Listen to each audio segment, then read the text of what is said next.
So what's the problem with preaching prosperity? First and foremost, one should ask, who's the one that prospered from the message? Question. It's never the people. It's always the preacher. That's deep. They buy his cars. They pay his rent. They buy his houses. They buy his planes. They buy his yacht. The people don't prosper. That's true. The preachers put the people on a guilt trip. And they make it Just like psychology. just that's all it is. It's religious psychology, religious propaganda.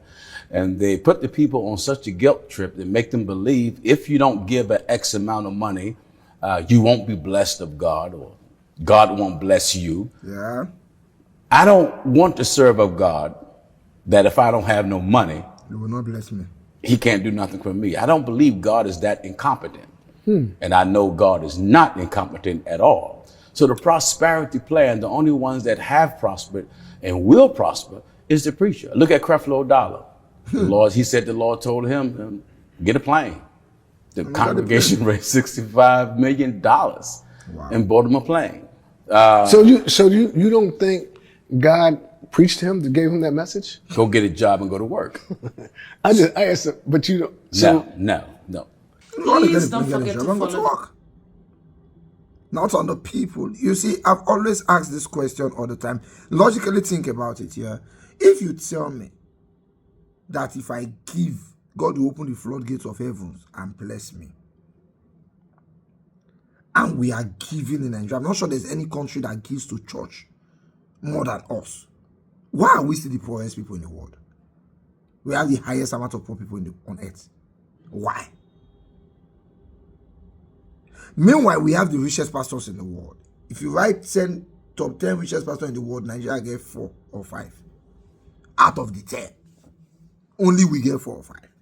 We're building the biggest church auditoriums. So why do we still have the poorest Christians? It's simple.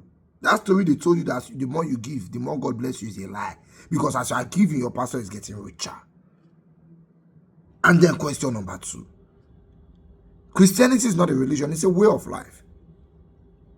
We walk by the footsteps of Jesus, trying to do what he will do. The things your pastor do these days, ask yourself, will Jesus do them? If your answer is no, then your pastor is not following Jesus. He get who yes, he follow. Will Jesus build a university that the poor people in church cannot afford? Meanwhile, a rich Muslim can afford it. Will Jesus do that? If your answer is no, then the person who built it was not walking in the footsteps of Jesus. He gets somebody else where they follow. If Jesus was here, would they need mobile security men because he's driving the finest Rolls Royce? If the answer is no, then ask yourself, who is that man copying? Who is he behaving like? Because he's not Christ-like. One of the most lucrative businesses in Nigeria today is politics and church. Then real estate and content creation. One top man told me one day that the companies they used to launder money the most, in no particular order, is church, real estate, and clubs. Our church don't join with that they used to launder money. The tendency to want to be rich by all means. So that and you know, the richer a pastor is, the more the congregation believe that God is with him. I don't you understand? The more they believe that God is here, they can see the hand. Look, see, Christ did not promise you prosperity. He promised you salvation. That's the essence of Christianity. To follow Christ will lead us to salvation.